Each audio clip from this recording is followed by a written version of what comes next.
Good morning, everyone. I will start the class now and I will share the screen.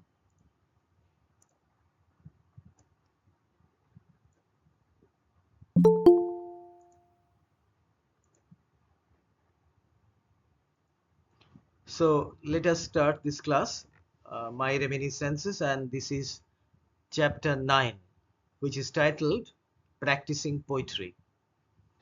In the previous chapter, we saw how Tagore was describing how he had ventured out for the first time when Tagore's family had gone to live in the countryside during the dengue fever. Now, in this chapter, we will read about the process, how he started to write his poems. That blue manuscript book was soon filled, like the hive of some insect, with a network of variously slanting lines and the thick and thin strokes of letters. So you will remember that he had acquired a blue book where he was jotting down his thoughts. He was writing the poems. The eager pressure of the boy writer soon crumpled its leaves, and then the edges got frayed and twisted up claw-like, as if to hold fast the writing within, till at last, down what river Boitaroni I know not, its pages were swept away by merciful oblivion. So here Tagore is saying that that particular book was roughly handled and ultimately it crumpled and it got destroyed.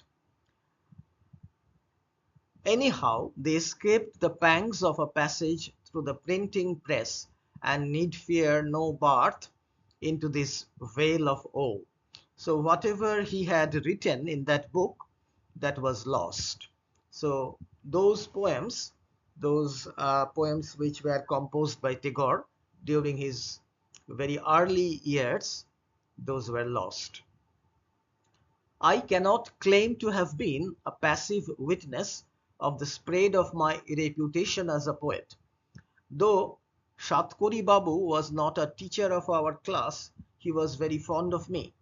He had written a book on natural history, wherein I hope no unkind humorist will try to find a reason for such fondness. So here there is the reference of this individual called Satkari Babu. This person was fond of Tagore, and Tagore humorously says that Satkari Babu had written a book on natural history, that is the evolution of man and all that, how man had evolved from the ape.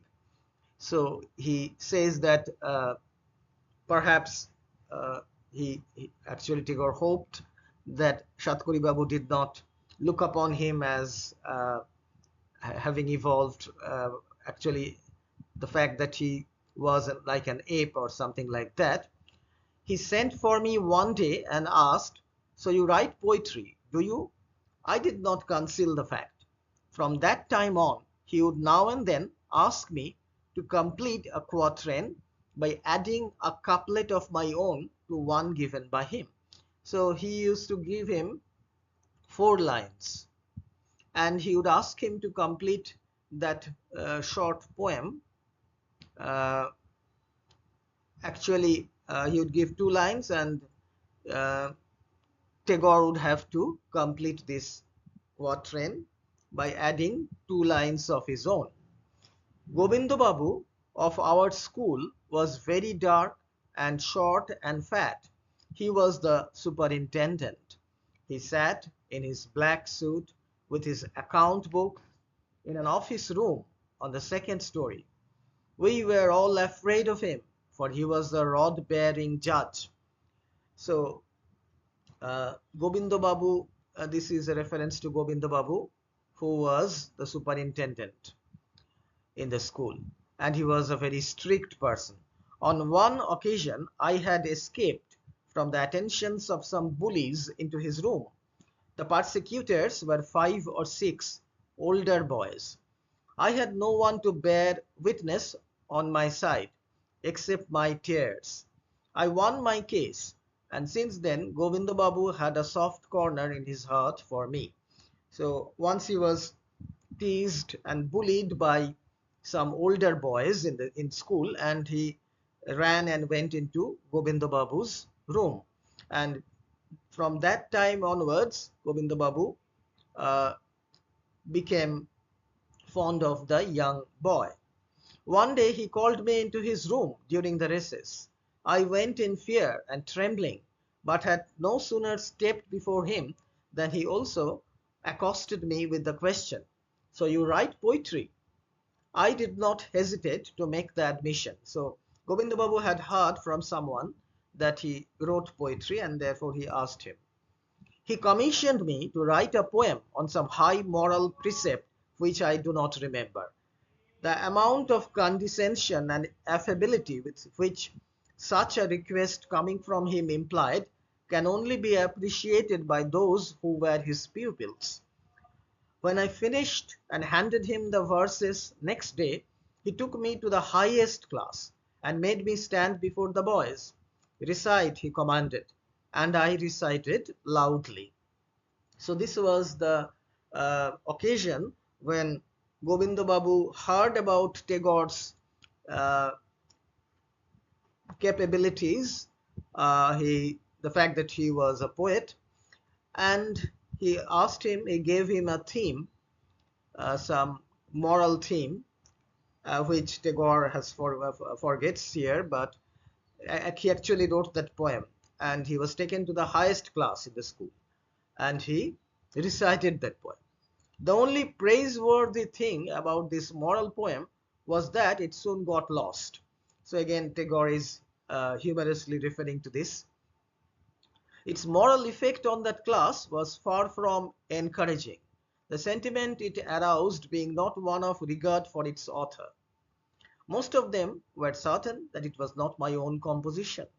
So the older boys who heard that poem, they were quite certain that this small boy could not have written this poem. So it was written by some of his uh, relatives, perhaps uh, his father or someone like that, and he is reciting that poem. One said he could produce the book from which it was copied, but was not pressed to do so. So they said that it was actually the composition of some other poet, and though they did not actually could produce the evidence, the process of proving is such a nuisance to those who want to believe. Finally, the number of seekers after poetic fame began to increase alarmingly. Moreover, their methods were not those which are recognized as roads to moral improvement. So after this incident, when Tagore recited his poem, more and more boys took up writing poetry, and this increased alarmingly. And the methods they employed were not very moral. They actually copied from different books, as it seems here. Nowadays, there is nothing strange in a youngster writing verses. The glamour of poesy is gone. I remember how the few women who wrote poetry in those days were looked upon as miraculous creations of the deity. If one hears today that some young lady does not write poems, one feels skeptical. So during those days, when Tagore was young, actually, uh, what Tagore says here, that uh, if any young man or woman writes poetry, obviously, actually, they uh, do not think much about that. But in those early days, if any woman wrote poetry, then she was looked upon as a uh, really kind of a, it was thought to be a great achievement. Uh, Nowadays, as he says, uh, the belief or the attitude is different. Poetry now sprouts long before the highest Bengali class is reached, so that no modern Gobindo Babu would have taken any notice of the poetic exploit I have recounted. So Tagore says that nowadays uh, there are so many young poets. So no Gobindo Babu would really be impressed by the efforts of any particular young poet. There are so many of them. What had happened to him? That was not going to happen now. So this is a very short chapter, as you can see, chapter 9, practicing poetry. And with this, we come to the end of part 2. And now we will move on to part 3. And the first chapter is chapter 10, Sri Kantho Babu. So it is going to be about this person called Sri Kantho Babu. At this time I was blessed with a hearer, the like of whom I shall never get again. He had so inordinate a capacity for being pleased as to have utterly disqualified him for the post of critic in any of our monthly reviews. So this person was not at all critical of anything that he read. So he would not have been a suitable candidate for being a critic in one of the monthly reviews. The old man was like a perfectly ripe Alfonso mango, not a trace of acid or coarse fiber in his composition. So the comparison is really apt. Alfonso mango, as you know, it is famous for its sweetness, and this Srikantho Babu was really a person who was full of uh, kindness and sweetness. His tender, clean-shaven face was rounded off by an all-pervading baldness. There was not the vestige of a tooth to worry the inside of his mouth, and his big smiling eyes gleamed with a constant delight. These are the descriptions. When he spoke in his soft, deep voice, his mouth and eyes and hands all spoke likewise. He was of the old school of Persian culture and knew not a word of English. His inseparable companions were a hubble bubble at his left and a sitar on his lap, and from his throat flowed song unceasing. So this Srikantho Babu was a singer. He loved music, and he was fond of uh, smoking the hubble bubble, the hookah, as it is called in Bengali.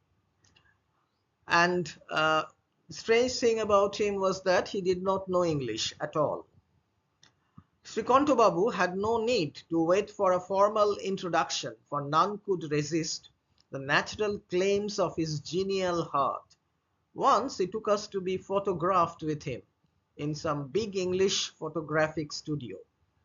There he so captivated the proprietor with his artless story in a jumble of Hindustani and Bengali of how he was a poor man but badly wanted this particular photograph taken, that the man smilingly allowed him a reduced rate. As we see here, Srikantho Babu took the boys to a big photographic studio which was run by an Englishman. But Srikantho Babu did not know English.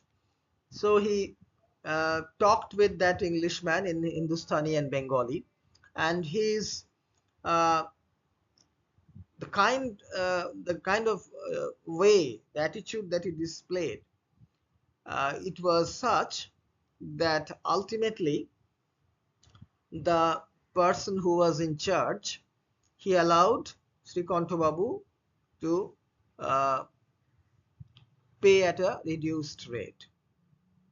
Nor did such bargaining sound at all incongruous in that unbending English establishment. So naive was Srikantho Babu, so unconscious of any possibility of giving offense. Srikantho Babu did not have any fear or he was not, actually he did not think of giving anyone any offense. He was such an innocent kind of a person. He would sometimes take me along to a European missionary's house. There also, with his playing and singing, his caresses of the missionary's little girl, and his unstinted admiration of the little booted feet of the missionary's lady, he would enliven the gathering as no one else could have done. So, in the European missionary's house, Sri Kantha Babu was quite welcome, and he used to caress the missionary's little girl, and he was full of admiration for the booted feet of the missionary's lady, and he would really entertain them. Another behaving so absurdly would have been deemed a bore, but his transparent simplicity pleased all and drew them to join in his gaiety. So any other person in his place would have been uh, uh, would have been taken to be a bore. Actually, would have not been liked. But Sri Kantha Babu was different, and the simple way in which he behaved with them really uh, made the whole atmosphere different. It infused the whole atmosphere with joy. Sri Kantha Babu was impervious to rudeness or insolence. There was at the time a singer of some repute retained in our establishment. When the latter was the worse for liquor, he would rail at poor Sri Kantha Babu's singing in no very choice terms. This he would bear unflinchingly, with no attempt at retort. When at last the man's incorrigible rudeness brought about his dismissal, Sri Kantha Babu anxiously interceded for him. It was not he, it was the liquor, he insisted. So Srikantha Babu was such an innocent, he was such a person who did not mind even the rudeness or insolent behavior of others. And this particular singer who was there, he would abuse Srikantha Babu when he became drunk. And ultimately he was dismissed from service. But Srikantha Babu tried to intercede for him. This is a picture of the Ganges. He could not bear to see anyone sorrowing or even to hear of it. So when any one of the boys wanted to torment him, they had only to read out passages from Vidyasagar's Banishment of Sita, whereat he would be greatly exercised, thrusting out his hands in protest and begging and praying of them to stop.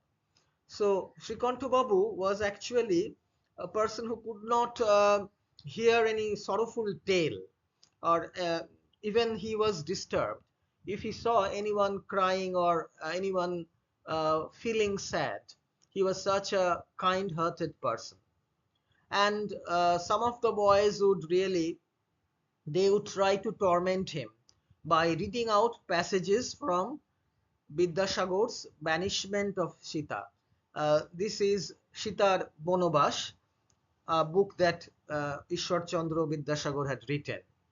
And he would implore the readers or the reader to stop. This old man was the friend alike of my father, my elder brothers, and ourselves. So he had a wonderful capacity of, uh, mixing with old people, uh, elderly people, middle-aged people, and even children. He was of an age with each and every one of us. So he uh, really was a friend of them all, and he could mix with them in the way which was suitable for them. as any piece of stone is good enough for the freshet to dance round and gambol with, so the least provocation would suffice to make him beside himself with joy. Once I had composed a hymn, and had not failed to make due allusion to the trials and tribulations of this world. Srikantha Babu was convinced that my father would be overjoyed at such a perfect gem of a devotional poem. With unbounded enthusiasm, he volunteered personally to acquaint him with it. By a piece of good fortune, I was not there at the time, but heard afterwards that my father was hugely amused that the sorrows of the world should have so early moved his youngest son to the point of versification. I am sure Govinda Babu, the superintendent, would have shown more respect for my effort on so serious a subject. So here Tagore says that actually uh, Srikantha Babu once came to know that Tagore had composed a hymn, and in that hymn he had referred to the sufferings of the people, sufferings of mankind. And Srikantha Babu was extremely impressed by the effort of young Tagore, and he immediately went to Tagore's father, that is Rabindranath Tagore, and informed him about this fact. But Rabindranath Tagore did not take this seriously, as Govinda Babu would have done, perhaps, as Tagore hoped. And instead, Rabindranath Tagore was amused that the youngest son, Tagore was his youngest son, Rabindranath, so he would be moved to pity, and he would ultimately compose a poem on the sorrows of the world at such a young age. So this is another incident which Tagore recounts here about how his poem uh, kind of received a lot of appreciation from Srikantha Babu. In singing, I was Srikantha Babu's favorite pupil. He had taught me a song, No More of Vrojo for me, and would drag me about to everyone's rooms and get me to sing it to them. I would sing and he would thrum an accompaniment on his sitar, and when we came to the chorus, he would join in and repeat it over and over again, smiling and nodding his head at each one in turn, as if nudging them on to a more enthusiastic appreciation. So, uh, this was a song, No More of Brojo for Me. So, and Tagore would be singing this song. He would go to from room to room, and Srikantha Babu would play the sitar. He was a devoted admirer of my father. A hymn had been set to one of his tunes, for he is the heart of our hearts. When he sang this to my father, Srikantha Babu got so excited that he jumped up from his seat, and in alternation violently twanged his sitar as he sang, for he is the heart of our hearts, and then waved his hand about my father's face as he changed the words to, for you are the heart of our hearts. So Srikantha Babu used to sing this song to Rabindranath Tagore, and he changed the words and paid tribute to Rabindranath Tagore. When the old man paid his last visit to my father, the latter, himself bedridden, was at a riverside villa in Chinsura. Srikantha Babu, stricken with his last illness, could not rise unaided and had to push open his eyelids to see. In this state, tended by his daughter, he journeyed to Chinsura from his place in Birbhum. With a great effort, he managed to take the dust of my father's feet and then returned to his lodgings in Chinsura, where he breathed his last a few days later. I heard afterwards from his daughter that he went to his eternal youth with the song, How Sweet is Thy Mercy, Lord, on his lips. So the last days of Srikantha Babu it is described here. And he paid a visit to Rabindranath Tagore, and Rabindranath Tagore was uh, actually there. He was there in Chinsura. uh, Now, Srikanta Babu was stricken with his last illness, uh, and he could not rise.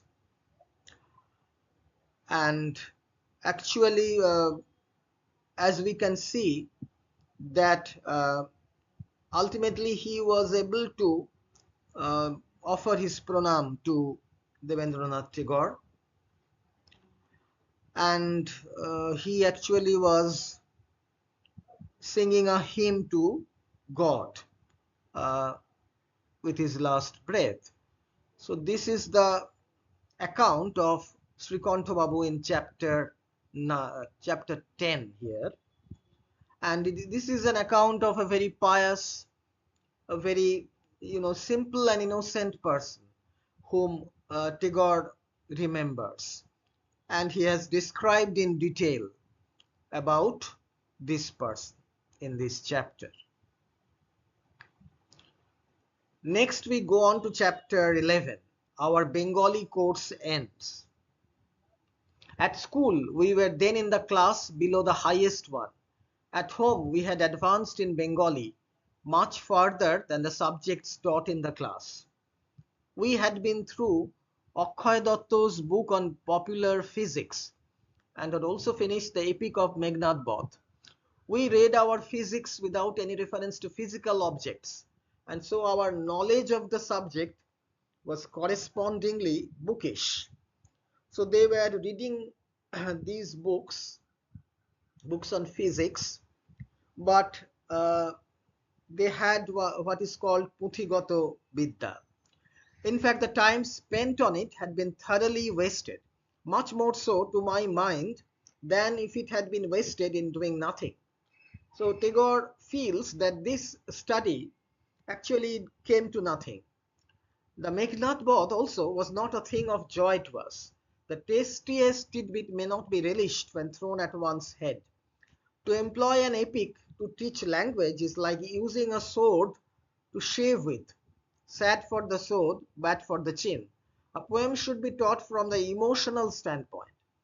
Inveigling it into service as grammar cum dictionary is not calculated to propitiate the divine Saraswati. So Tagore is of the opinion that if grammar has to be taught, then this heavy, this epic, which was quite difficult to understand, Meghnad Bodh Kabbyo, that was not the ideal book. So he did not approve of this. All of a sudden, our normal school career came to an end, and thereby hangs a tale. One of our school teachers wanted to borrow a copy of my grandfather's life by Mitro from our library.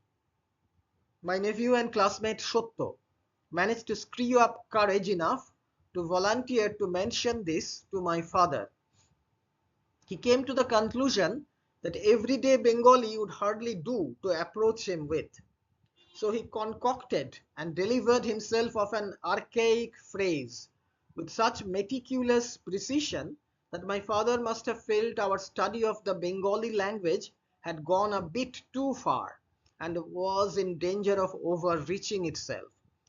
So actually what happened, as we see here, one of the teachers at the normal school wanted to read the life of actually Dwarkanath Thakur, who was of course Rabindranath's grandfather, and Rabindranath's nephew and classmate Shotto, we have heard about him earlier, and he decided that he had to speak in a very ornamental Bengali to Devendranath Tagore about this. And when Devendranath Tagore heard such language, he felt that their study of the Bengali language was actually not, it had gone a bit too far. So the next morning, when according to our wont, our table had been placed in the south veranda, the blackboard hung up on a nail in the wall, and everything was in readiness for our lessons with Nilkamal Babu, we three were sent for by my father to his room upstairs. You need not do any more Bengali lessons, he said. Our minds danced for very joy. So that was the end of the Bengali lessons from Nilkamal Babu. And the boys were ecstatic. Nilkamal Babu was waiting downstairs. Our books were lying open on the table, and the idea of getting us once more to go through the Meghnad Bodh doubtless still occupied his mind. But as on one's deathbed, the various routine of daily life seems unreal, so in a moment did everything from the Pandit down to the nail on which the blackboard was hung become for us as empty as a mirage. Our sole trouble was how to give this news to Nilkamal Babu with due decorum. So Nilkamal Babu was actually waiting for them to come and start their study. He did not know anything of this fact that uh, actually he has been dismissed. The boys were informed by Rabindranath Tagore, and the boys did not really, they were thinking how to break this news to him. We did it at last with considerable restraint, while the geometrical figures on the blackboard stared at us in wonder, and the blank verse of the Meghnad Bodh looked blankly on. Our Pandit's parting words were, "At the call of duty I may have been sometimes harsh with you. Do not keep that in remembrance. You will learn the value of what I have taught you later on." So these were the words that Nilkamal Babu uh, addressed them with. Indeed, I have learned that value. It was because we were taught in our own language that our minds quickened. Learning should, as far as possible, follow the process of eating. When the taste begins from the first bite, the stomach is awakened to its function before it is loaded, so that its digestive juices get full play. Nothing like this happens, however, when the Bengali boy is taught in English. Now, here we find Tagore's views on education, how uh, young children they should be taught, and he was an advocate of the Bengali language, the Bengali medium, that is. And here, as you can see, he is saying that learning should follow the process of eating. How? When we start to eat, from the very first bite, what happens with the food going into our mouths? The digestive juices begin to flow, and the stomach prepares itself to receive the food. And Tagore here is saying that if a child is taught in Bengali, it is easier for him or her to understand. This would not be the case if the English language is used. The first bite bids fair to wrench loose both rows of teeth, like a veritable earthquake in the mouth. So he is comparing this, of course, in a humorous way, to as if an earthquake is going on in the mouth. The teeth would be falling out because of the big English words, which the little learner would not be able to manage, would find very difficult to pronounce as well as to understand. And by the time he discovers that the morsel is not of the genus stone, but a digestible bonbon, half his allotted span of life is over. So it would take time for him to understand and digest. While one is choking and spluttering over the spelling and grammar, the inside remains starved. When at length the taste is felt, the appetite has vanished. So, when the child is being taught in the English medium, that child becomes really, he or she becomes kind of, it becomes difficult for the child to understand. He or she is choking or spluttering with the spelling, the grammar. So it takes time to master these two things. And when ultimately the child masters the spelling and the grammar, finally, uh, when the little boy or girl, he or she begins to understand and somehow or the other takes in the taste of, whatever is being read, then his appetite would vanish. So this is what Tagore is saying, that the first lessons, it should be started in Bengali. If the whole mind does not work from the beginning, its full powers remain undeveloped to the end. While all around was the cry for English teaching, my third brother was brave enough to keep us to our Bengali course. To him in heaven my grateful reverence. So here he is saying that one has to be mentally involved. It does not make sense to just study and does not, if anyone does not understand, if a learner fails to understand and the full powers are not developed.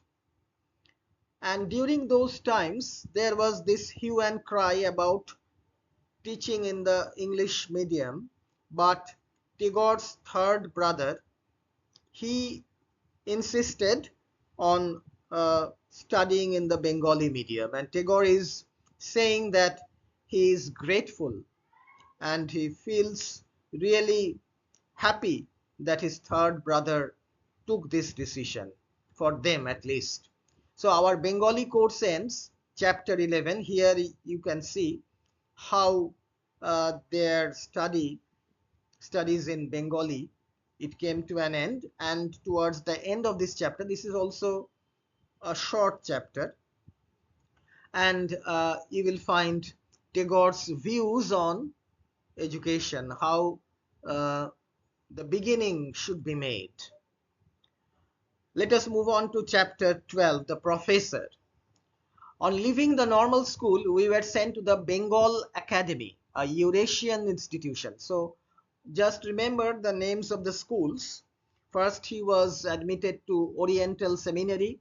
Then he studied in the normal school. And finally, he went to the Bengal Academy. And this was a Eurasian institution. We felt we had gained an access of dignity, that we had grown up at least into the first story of freedom. In point of fact, the only progress we made in that academy was towards freedom. So Tagore says here that the progress that was made in this Bengal Academy was in terms of freedom. They had more freedom. What we were taught there we never understood, nor did we make any attempt to learn, nor did it seem to make any difference to anybody that we did not. So neither the students attempted to learn anything, nor the teachers. The teachers were not also interested in making them understand. Uh, the boys here were annoying but not disgusting, which was a great comfort. They wrote "ass" on their palms and slapped it onto our backs with a cordial "hello." They gave us a dig in the ribs from behind and looked innocently another way. They dabbed banana pulp on our heads and made away unperceived. Nevertheless, it was like coming out of slime onto rock. We were worried but not soiled. So here life was different for the young Tagore, and how the his classmates, they used to play pranks on him, that is mentioned. This school had one great advantage for me. No one there cherished the forlorn hope that boys of our sort could make any advance in learning. It was a petty institution with an insufficient income, so that we had one supreme merit in the eyes of its authorities. We paid our fees regularly. So that was the only important thing, that the students there, they should continue to pay their fees. Whether they learned anything or not, that was not the point. This prevented even the Latin grammar from proving a stumbling block, and the most egregious of blunders left our backs unscathed. Pity for us had nothing to do with it. The school authorities had spoken to the teachers. So even Latin grammar, which is quite difficult to master, that did not prove a stumbling block for the boys, because that was not taught uh, in a very proper way. And though they made uh, quite big mistakes, they were not punished. Their backs were uh, left unscathed. Actually, it was not pity on the part of the teachers. They did not feel pity for the students. That is why they did not. That was not the fact that they. That was the reason why they did not beat the students. But the school authorities had spoken to the teachers that they should not beat them up, the students, that is. Still, harmless though it was, after all, it was a school. The rooms were cruelly dismal, with their walls on guard like policemen. The house was more like a pigeon-holed box than a human habitation. So it was a very dismal, dry kind of place. No decoration, no pictures, not a touch of color, not an attempt to attract the boyish heart.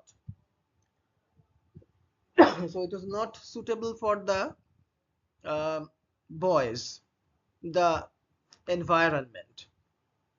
The fact that likes and dislikes form a large part of the child mind was completely ignored. Naturally, our whole being was depressed as we stepped through its doorway into the narrow quadrangle, and playing truant became chronic with us. So they bunked classes, that is, and they became so depressed when they entered the premises. And Tagore here says that the school authorities did not pay any attention to the fact that what children would like, and the surroundings, the classrooms, and everywhere there were nothing to attract the students. In this we found an accomplice.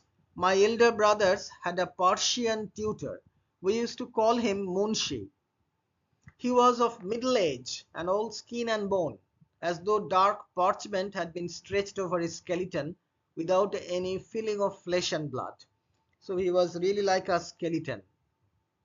He probably knew Persian well. His knowledge of English was quite fair, but in neither of these directions lay his ambition.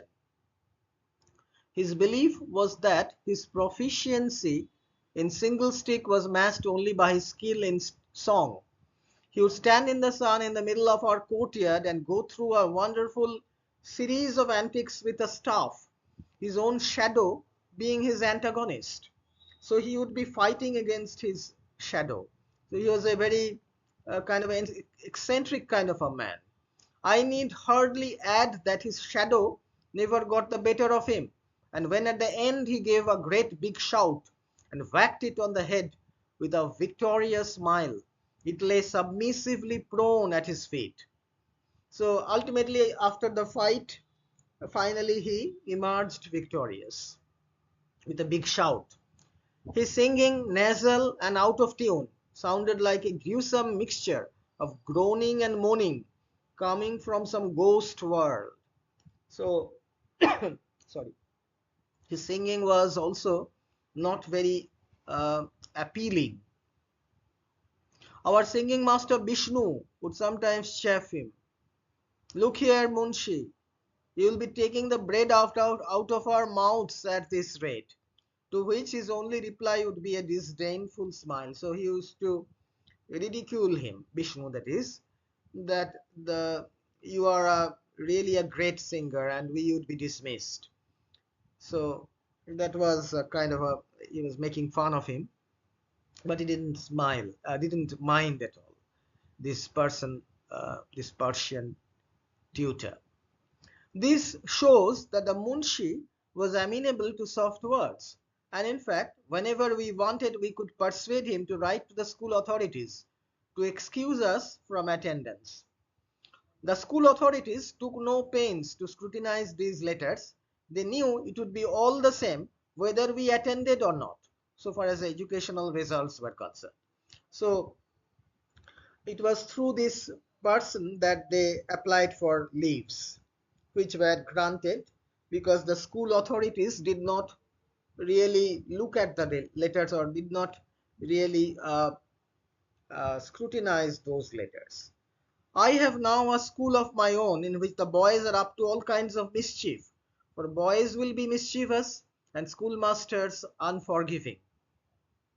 When any of us are beset with undue uneasiness at their conduct and are stirred into a resolution to deal out condign punishment, the misdeeds of my own school days confront me in a row and smile at me. So Tagore is talking about his own school at Vishwabharati, at Shantiniketan, that is, Vishwabharati, which he founded. And he often remembers his own school days. I now clearly see that the mistake is to judge boys by the standard of grown-ups, to forget that a child is quick and mobile like a running stream, and that, in the case of such, any touch of imperfection need cause no great alarm, for the speed of the flow is itself the best corrective. When stagnation sets in, then comes the danger. So it is for the teacher, more than the pupil, to beware of wrongdoing. So the teacher has to be more vigilant. And Tagore here says that he has learned from his experience that boys should not be judged like uh, like as if they were grown-ups. Children will be mischievous. They would be uh, up to mischiefs and tricks. And teachers need not feel alarmed at that. And in order to correct them, they should be, to some extent, allowed to be their sort of to act out their selves or to act out like boys. So they should not be punished very severely. And he's saying that when stagnation sets in, then comes the danger. So uh, one should always uh, go with the flow, as he's saying. And the teacher has to be careful about this. So I will end the class here. And as we see here, we have finished uh, quite a few chapters here, and we have seen how Tagore talks about his school, how his Bengali study ends, about Srikantha Babu, and about his piety and innocence.